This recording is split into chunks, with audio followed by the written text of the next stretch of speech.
I want to pick up about when the Trashmen stopped. I think you said in '67. I want to talk about after that happened. Then what did you do, and what happened after the Trashmen days? Well, I got a real job after that. Went back to school and became a financial planner. But in music, I stayed in music, and myself, Mike Jan, who was a long-term friend of mine, we started a couple record labels. And in doing so, we would travel to Nashville. And we'd go anytime we could, particularly during the DJ convention. The DJ convention was a big deal at that time. And the DJ convention, when that happened, every big-time country entertainer there was would perform and be available then, because they had a number of different hotels, and I think the main hotel was the Andrew Jackson Hotel. And in the Andrew Jackson Hotel, all the major labels, Columbia, RCA Victor, Decca, all these, Mercury, they all had suites that were inviting people in to meet and greet with the people they had on the label. So you could walk into one of the rooms and there would be Ray Price would be in there, maybe George Jones, Buck Owens, anybody could be in there because they were moving around too, and they were meeting everybody. And, the country entertainers then were very approachable. You could go up and talk to them. Funny things happen, when there's a lot of famous people around too. I mean, there was one instance, I never forget, George Jones was standing by the bar, and I was talking to a guy named Freddie Weller, and Freddie Weller, I remember Freddie, was the guitarist for Paul Revere and the Raiders, and then he had some country hits on his own. And I remember he had this incredible jacket on, and it was a hand-carved jacket. It was one of the nicest, if not the nicest leather jacket I've ever seen. But talking to him and some other people that were there, and this woman was staring at George Jones, and she was just fascinated with the fact that this was George Jones, and he was standing there. And I had talked to him, and I just backed up and I said, "Hey, George, I think this little lady would like to meet you." And she couldn't speak.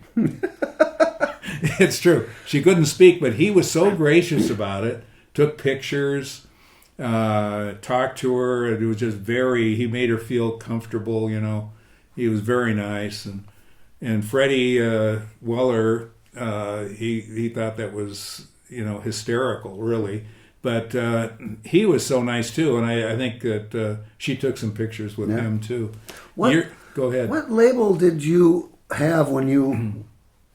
you said you had some labels. What were the name of those labels? Well, our country label was named West Wind, and the rock label was Metrobeat. Okay. And, Mike started a publishing house, Three Penny Music, and we wanted to get something going, on those labels. And there was a country singer and writer that we met. His name was Johnny Dotson. He called himself Johnny Dot. Really good singer, really good songwriter. So after I quit with the Trashmen, we were going into the studio trying to come up with something that was commercial, and we did. And Johnny did a song that he wrote called "Tearing Up My Mind." And if you listen to that song today, it was way ahead of its time. It was really country rock, is what it was. And had a guy named Denny Milan that was playing guitar on it. One of the best guitarists I think I've ever seen, and played on a number of sessions that we had.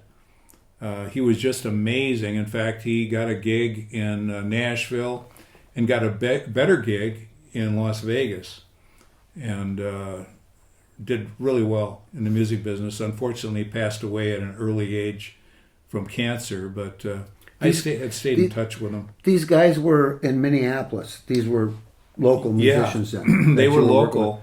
Jimmy Colbart was another guitar player that was here. He was the one that played a guitar on 6 Days on the Road with Dave Dudley. Dave Dudley, yeah. And he was great. I mean, he was unbelievable. And in the studio, that was cut at K Bank. Okay. That's where that was cut.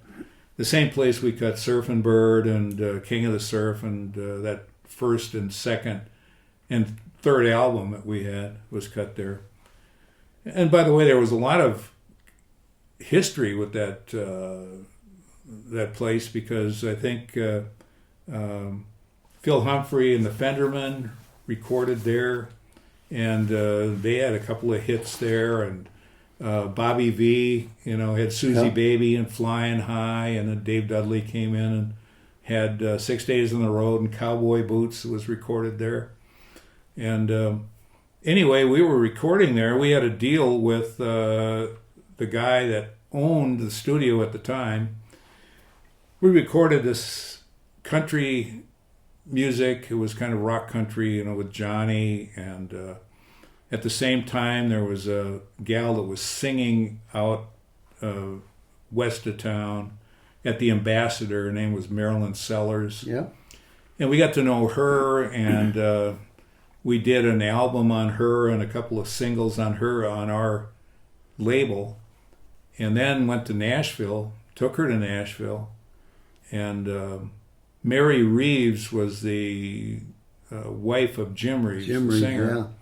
And she just happened to be in one of these suites at one of the DJ conventions. And we said, this gal can really sing. And she wanted to hear her. And she called Clarence Salmon, one of the big producers, told Clarence about Marilyn. And she got a deal and had some hits because of it. Country hits. And but we were recording, we did I did a lot of producing at the time. Bands would come through and they would want to know if I would be interested in working with them, and I did. And we had some records that did well. I mean, the South 40 that turned into Crow later on, they were signed by a major label, and if anybody can find it on the internet, there's a live album by the South 40, and it was called the South 40 at the Someplace Else. And it was recorded in Robbinsdale, Minnesota, of all places, live. I think one of the best live albums ever. I mean, they were a great band. So we were doing things like that, and it sold enough where we had enough money to keep it going. I mean, we weren't going broke. It was making enough money where we weren't making any money, but we dumping it all back into the label, and having a good time. And so that's what I did in the 60s, and, worked with lots of characters. You can meet a lot of characters in the music business.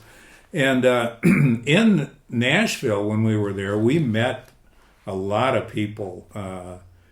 John Hartford, when he was just starting out, he was not a famous guy at all. And we got to meet him, and he was trying to get into Nashville. He rode with us in the car, and later on got to know him. He was so nice. Later on, got us into recording studios. One session with Lester Flatt and Earl Scruggs. We came into Lester Flatt and Earl Scruggs' TV show and were guests on the show, all because of John Hartford. And I remember one time, too, we were going to the Ryman Auditorium. Charlie Pride hadn't done anything yet. Didn't know his way around Nashville at all. We were on our way to the Ryman Auditorium, and we're driving, and a guy came alongside of us and said, "Do you know where the Ryman Auditorium is?" And we said, "Yeah, that's where we're going. Follow us." That was Charlie Pride. And he followed you to the Ryman. He followed us to the Ryman Auditorium. That was a treat. Yeah, that's a Charlie Pride story for you. Wow. But we met a lot of people back then, and they were, the country people were very approachable back then. You could walk in back of the Ryman Auditorium talk to people, talk to Porter Wagner and the Wagon Masters between shows. Farron Young, I remember, had his tour bus right out there, and we were kids, 16 years old, Yep. 17 years old back in the day, and it carried on when I got done touring into the 60s. The stars were still very approachable. At the Flame Cafe, they would come down in Minneapolis, and everybody you ever heard of performed at the Flame Cafe, including Buck Owens and the Buckaroos, Jim Reeves. I mean, these people all came to the Flame. They were there for a week, and the place was packed every night. That's how we got to know Waylon Jennings. Waylon came in there, and his brother, I think, was playing bass. His name was Tommy. Yeah, Tommy. And back then, they didn't have a lot of money. I mean, he had Anita, You're Dreaming, just Yep. came out. That's What You Get for Loving Me. That came out. And you could buy a steak dinner at the Flame Cafe for $8.95, I think it was. I mean, with everything. So what a way to meet Waylon Jennings, to buy him a steak dinner and his brother Tommy. So I don't know, on 3 or 4 nights we bought them steaks, and they were very approachable, very nice.